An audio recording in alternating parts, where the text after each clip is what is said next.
اگر آپ کو میری یہ ویڈیو پسند آئے تو like, comment and share, subscribe کرنا مت بھولیے۔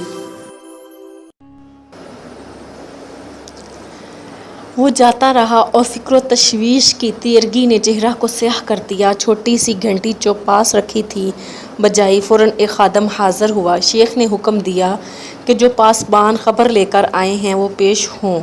فوراً ایک پردہ ہٹا اور پاسبانوں کا افسر اندر آ کر زمین بوس ہوا۔ افسر نے عرض کیا، حضور کے جس قدر احکام تھے وہ سب بجا لائے گئے۔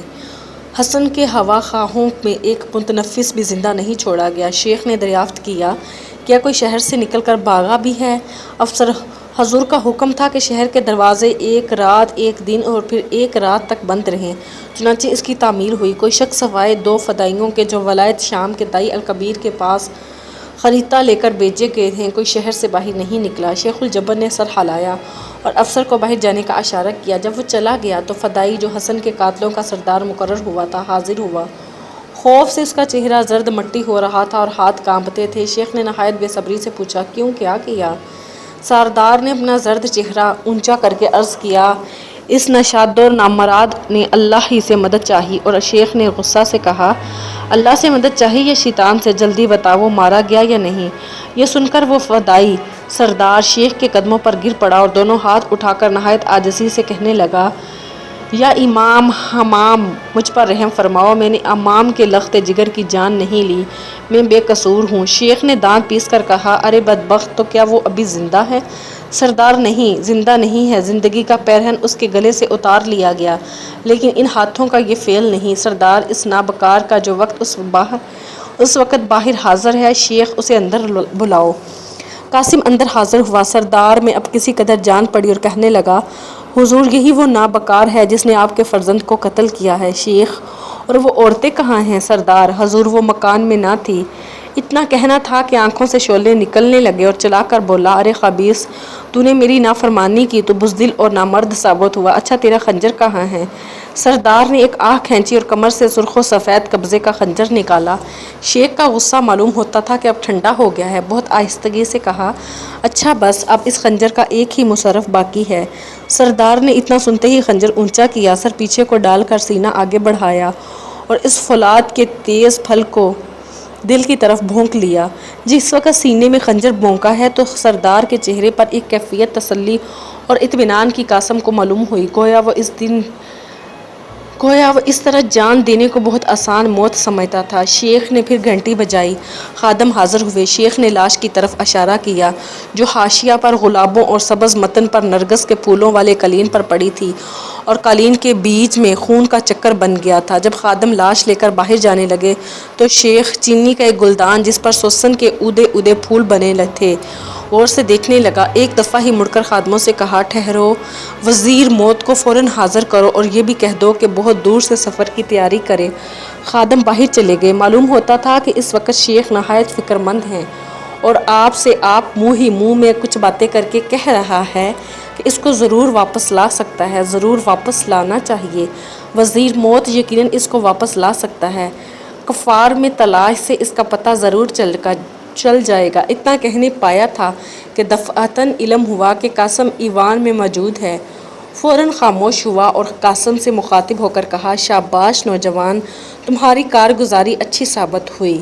زبان سے تو یہ کہتا تھا مگر اس کی نظریں قاسم کے سینے کو چھیدے ڈالتی تھی۔ قاسم کو اپنی موت کا انتظار ہوا کیونکہ ممکن تھا کہ شیخ ان سب ہی کو موت کے گھاٹ اتارنا چاہے جو اس کے بیٹے کے قتل میں شریک ہو رہے ہیں، بالخصوص اس وجہ سے کہ رایا کے اکثر لوگ اس شہزادے کو نہایت عزیز رکھتے تھے۔ تعریف کے جو جملے قاسم کی نسبت کہے تھے وہ بہت آسانی سے اس حکم کی تمہید ہو سکتے تھے جس کی تعمیل میں ابھی اس فدائی سردار نے جان دی تھی، لیکن تھوڑی ہی دیر میں قاسم کو معلوم ہوا کہ اس کے سب خیالات غلط تھے۔ شیخ نے کہا، قاسم، اس حسن کارگزاری کا صلہ تم کو بہت کچھ ملنے والا ہے۔ میں تم سے کہہ چکا ہوں کہ دوسرا آدمی جسے تمہیں قتل کرنا ہوگا وہ ایک کافر ہے، لیکن اس وقت پوری بات میں نہیں کہہ سکا تھا۔ مغربی ساحل کے شہروں میں ایک بڑا گروہ ظالم وحشیوں کا کہیں باہر سے آ کر آباد ہو گیا ہے۔ اس نے ہمارے لوگوں پر بڑے بڑے ظلم کیے ہیں۔ اس قوم نے طرابلس کے شہر پر قبضہ کر لیا ہے اور اب اس کا سردار اپنے تیے شہر طرابلس کا حاکم سمجھتا ہے اس کا نام خاص اس کی قوم میں ریمند ہے، لیکن اس کے اعمال ایسے ہیں کہ شیطان کے نام سے اس کا مشہور ہونا زیادہ موزوں ہے۔ میں نے قسم کھائی ہے کہ ان بے ایمان ظالموں کے آشیانہ کو پھونک کر خاک کر دوں گا۔ ابھی میرے نقیب خاص شام کے دائی الکبیر نے اطلاع دی ہے کہ اس شیطان نے پھر نہایت شدت سے زیر دستوں پر ظلم کرنے شروع کیے ہیں۔ یہ نقیب اب مجھ سے مدد کا خواستگار ہے، چنانچہ میں انہیں اپنے بڑے بڑے آزمودہ کار لوگ عنقریب فلسطین میں بھیجنے والا ہوں، جو اس شیطان کے لیے ایسا جال پھیلائیں گے کہ اس کے پھندوں سے نکلنا محال ہو جائے گا۔ لیکن عاقلوں کا قول ہے افی راکشتن و بچہ اشے نگاہ واشتن، سانپ کو مارنا اور سمپولیوں کو پالنا عقل مندوں کا کام نہیں ہے۔ اس ریمند کا ایک بیٹا ہے بالکل جوان، بڑا بہادر اور صاحب ہمت، ایک دن یہ بھی اپنے باپ کی طرح ظلم پر کمر باندھے گا، اس لیے اس کا کام تمام کرنا تمہارے ذمہ کیا جاتا ہے۔ افرنگی کفار کے لشکروں اور قلعوں میں سے اسے تلاش کرو اور جہاں ملے زندہ نہ چھوڑو۔ اس میں شک نہیں کہ اس کام میں خطرہ بہت ہے، لیکن اس کا انعام بھی وہ باغ جنت ہے جس کی جھلک دیکھ چکے ہو، اور جنت تلواروں کے سائے میں ملا کرتی ہے۔ ایک خادم نے پردہ کھینچ کر عرض کیا کہ وزیر موت حاضر ہے۔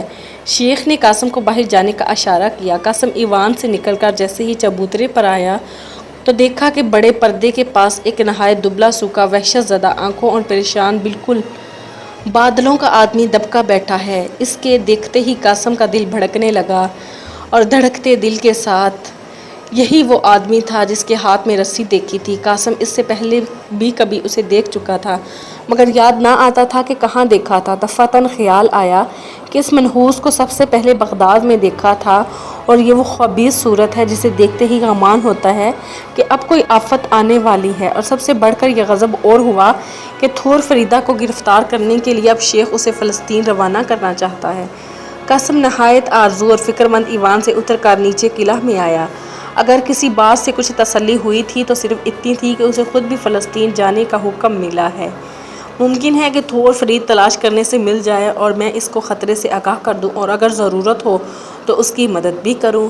قلعہ میں جب پہنچا تو یہاں چند خاص ہدایتیں اس کو کی گئی۔ حکم ہوا کہ اصفہان کے قالین فروش کا بھیس پھر اختیار کرے، پہلے اتابک نور الدین کے لشکر میں جائے، وہاں ریمند کے لڑکے کو بھی جس کے قتل پر مامور ہوا ہے تلاش کرے، اور اتابک نور الدین محمود کی فوجی طاقت اور اس کے طور و طریقے کا بھی اندازہ کرے، کیونکہ دنیائے اسلام میں نور الدین اپنی فتوحات سے اس وقت بڑا نام پیدا کر رہا ہے۔ یہ تمام ہدایتیں سن کر قاسم قلعے سے باہر آیا اور شہر میں داخل ہو کر سرائے میں پہنچا، اور یہاں سے اپنا سامان، نوکر چاکر وغیرہ لے کر فلسطین کو روانہ ہو گیا۔ جس وقت شہر کے بازاروں میں سے گزرا تو دیکھا ضمیر جا بجا خون کے تھانلے بھرے ہیں، مکانوں کی دیواروں پہ اکثر خون سے رنگی ہے۔ دل میں کہنے لگا بے شک رات کا طوفان بہت سخت تھا، می بھی اس میں خون ہی کا برستا تھا۔ جس کے حسن کے جس قدر ہوا خوا تھے، ان کی لاشوں کے ڈھیر سڑکوں پر لگے ہوئے تھے، لوگ ان کو اٹھا اٹھا کر پہاڑ کے کنارے سے نیچے غاروں میں پھینک رہے تھے، اور صبح کے صاف آسمان پر گدھوں کے خول ہر سمت سے جمع ہو کر بڑی شان سے منڈلا رہے تھے کہ غاروں میں اتر کر لاشوں کو کھائیں۔ پھر 12واں باب ادھر ختم ہو جاتا ہے اور 13واں باب شروع ہو جاتا ہے۔ جس زمانہ کا یہ قصہ ہے، اس سے کچھ اوپر 50 برس پہلے سے مغرب کے نصرانیوں نے فلسطین میں مذہبی لڑائیاں شروع کر دی تھی۔ چنانچہ انطاکیہ کے علاقے پر افرنجی اور بیت المقدس کے علاقے پر اطالیہ کے نصرانی عمرہ بادشاہ بن بیٹھے تھے۔ قاسم کو ان علاقوں تک پہنچتے یا وہاں کے شہروں میں سکونت رکھنے کے زمانے میں بڑے بڑے مارکے پیش آتے رہے۔ کئی مرتبہ اتابک نور الدین محمود کی فوجوں میں شامل ہو کر عیسائیوں سے لڑا، بہت سے نصرانی شہسواروں کو قتل کیا، خود بھی زخمی ہوا۔ ایک عیسائی سردار کو مار کر اس کی زرہ اتار لی، اور اس کی زرہ اتار لی، یہ اس زرہ سے بھی زیادہ مضبوط تھی جو اس کے باپ سلیم نے چلتے وقت پہننے کو دی تھی، اور قاسم اس زرہ سے بھی زیادہ مضبوط تھی جس کے باپ سلیم نے چلتے وقت پہنائے دی تھی۔ اسے حسن کی نظر کر دیا گیا تھا۔ اس نقصان کی تلافی اس وقت خوب ہو گئی۔ ان مارکوں کے علاوہ اور طرح طرح کے واقعات پیش آئے، یہاں تک کہ قاسم نور الدین محمود خاص مقربوں میں شامل ہونے لگا۔ جب مسلمانوں نے عیسائیوں کو شکستیں دینی شروع کی تو ان کی کمک پر افرنجہ کا بادشاہ اور ارمانیہ کا شہنشاہ بڑی بڑی فوجیں لے کر آیا، لیکن جب اس لشکر کشی میں بہت سے آدمی قتل و غارت ہو گئے اور دمشق کے محاصرے میں بھی کامیابی کی کوئی صورت نظر نہ آئی تو وہ ان مذہبی لڑائیوں سے پریشان اور بیزار ہو گئے۔ نتیجہ یہ ہوا کہ ان کے بیڑے تو ساحلوں پر پہلے ہی سے موجود تھے، فوراً جہازوں میں بیٹھ اپنے اپنے ملکوں کو روانہ ہو گئے۔ کچھ دور تک ان کے جہازوں کے باد نظر آتے رہے، پھر بھی وہ سمندر کے غبار میں نظروں سے غائب ہو گئے۔ ان دونوں بادشاہوں کے ساتھ مغرب کے بہت سے نصرانی امراء اور ان کی بیگمات بھی رخصت ہوئی، اور اب ملک میں ایک امن سا ہو گیا۔ دریائے اورنت کے چمن بستہ ساحلوں اور بستان دفنی کے عشق آفریں جرمنوں اور گوشوں سے زیادہ نوشی اور عشق بازی کے چرچے اٹھ گئے۔ ملک سے اس نصرانی غنیم کے چلے جانے پر اتابک نور الدین دائی موصل کو موقع ملا کہ اپنی قوت و سلطنت کو ترقی دے، چنانچہ اس نے افرنجی حاکم سے جنگ شروع کی۔ اس کے علاوہ کویران کے شہر پر حملہ کر دیا۔ قاسم اتابک کی فوج میں شامل ہو کر عرصے تک ایسی زندگی بسر کرتا رہا جس پر ہر قدم جان خطرہ تھا، مگر اس کو اسی حالت میں ایک گونا تسلی میسر رہتی تھی۔ بچوں، اگر میں ان کل حالات کی تفصیل کروں گا تو قصہ بہت طویل ہو جائے گا۔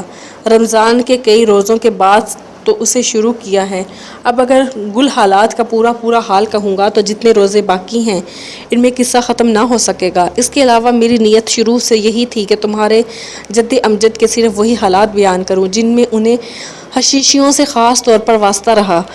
خیر، قصہ مختصر تو اس زمانے میں قاسم کو نہ انس نصرانی شہزادہ کا جس کے قتل کا حکم ملا تھا اور نہ تھور فریدہ کا کچھ حال کھلا۔ تلاش بہتری کی مگر کچھ پتہ نہ چلا۔ حشیشیوں کے بارے میں جو کچھ معلوم کر سکا وہ صرف یہ تھا کہ وہ کثرت سے ہر جگہ موجود ہیں اور طرح طرح کے سازشیں اور فتنے مخفی طریقوں سے برپا کرتے رہے ہیں۔ بعض فدائیوں نے قاسم سے شناخت کے جملے بول کر اس کا فدائی معلوم ہو لیا، بعض سے خود قاسم نے سوال کر کے ان کے فدائی ہونے کا پتہ چلا لیا۔ انہی فدائیوں میں سے ایک شخص تھا جس کی وجہ سے قاسم کی زندگی میں جس کا حال اب بند پانی کا سا ہو گیا تھا۔ پھر تموج پیدا ہوا اور یہ اس طرح پیش آیا۔ نور الدین کی فوج شہر انطاکیہ کی شرق رویہ پر حملہ کرنے کو بڑھی، لیکن فوج اتنی نہ تھی کہ شہر کا پورا محاصرہ کر کے اس میں ہر طرف سے آمد و رفت بند کر دیتی۔ اسی وجہ سے شہر مغربی جانب دریا پر اور زمین پر جو سمندر تک چلی گئی تھی، عیسائی اپنی نقل و حرکت میں بالکل آزاد رہے اور اسی سمت سے شہر میں رسد رسانی کا انتظام بھی بخوبی کرتے رہے۔ شہر کی جنوبی سمت میں ایک پہاڑ تھا جس کو عیسائی منت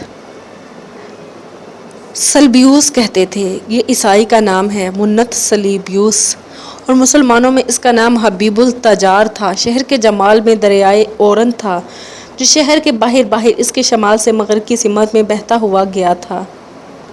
شمالاً جنوباً شہر کی مکی تھی، وہ اتنی مضبوط تھی کہ اتابک کی فوج باوجود سخت کوشش کو اس توق کو توڑنے میں کامیاب نہ ہو سکی۔ یہی موقع تھا کہ قاسم نے قلعہ گیری کی وہ مضبوط قلعے دیکھے جن سے محتسن مقامات کو فتح کرنے میں کام لیا جاتا تھا۔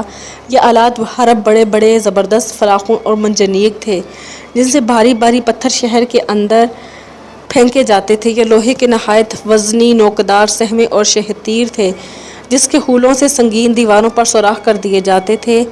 لمبی کڑیوں اور بلیوں سے بہت اونچے کٹگر مناروں کے قطع بنا کر ان پر موٹی کھالیں منڈ دی گئی تھی۔ نیچے پہیے لگے تھے، ان کو شہر کی ملا کر کھڑا کر دیتے تھے اور ان کے اوپر تیز انداز اور برق انداز بیٹھ کر شہر میں تیر اور آگ برسایا کرتے تھے۔ ان بلند چوبی مناروں کو عیسائی اپنی زبان میں گھنٹہ گھر کہا کرتے تھے۔ یہ تمام آلے کافروں کی ایجاد تھے، لیکن لڑائی میں بکار آمد ہونے کی وجہ سے مسلمانوں نے بھی ان کا بنانا اپنے دشمنوں سے سیکھ لیا تھا۔ کچھ آلے چھوٹی قسم کے بھی تھے، ان کو کت کہتے تھے۔ یہ دیوار کے پاس لا کر جب کھڑے کیے جاتے تھے تو دیوار کو جوم کی طرح چمٹ جاتے تھے۔ ان کے اندر سپاہی بیٹھ کر کدالوں اور بیلچوں سے دیوار میں نقب لگاتے تھے، مگر عیسائی دیوار کے اوپر سے بڑے پتھر، برچھیاں اور جلتا ہوا نقط گرا کر انہیں غارت کر دیتے تھے اور مسلمانوں کا قبضہ شہر پر کسی تدبیر سے نہ ہونے پاتا تھا۔ برچھیاں اور جلتا ہوا نفط گرا کر انہیں غارت کر دیتے تھے اور مسلمانوں کا قبضہ شہر پر کسی تدبیر سے نہ ہونے پاتا تھا۔ قاسم ایسے حملوں اور مارکوں میں ضرور شریک ہوتا تھا کیونکہ ان میں شرکت سے طبیعت پر ایک جوش غالب آ جاتا تھا جس کی وجہ سے کچھ دیر کے لیے اس کو اپنی پریشانیوں سے نجات مل جاتی تھی۔ کافروں کی زبان سیکھنی مذہباً اسے مکروہ معلوم ہوئی، مگر اس خیال سے کہ اسے آئندہ بہت سے کام نکلتے رہیں گے کچھ زیادہ خیال نہیں کیا۔ جس زمانہ میں کہیں کسی لڑائی میں شریک ہوتا یا گھر میں بیٹھ کر سبق یاد کرتا نہ ہوتا تو تھور فریدہ کے خیال میں محو رہا کرتا، سوچتا تھا کہ خدا جانے اس کی قسمت کا لکھا کیوں کر پورا ہوا، کہیں اس موذی وزیر موت نے اسے گرفتار تو نہیں کر لیا، کہیں وہ کلل موت میں پہنچ کر شیخ الجبل کے پنجہ غضب میں تو پھر سے نہیں آ گئی، خبر نہیں وہ زندہ بھی ہے یا نہیں، شاید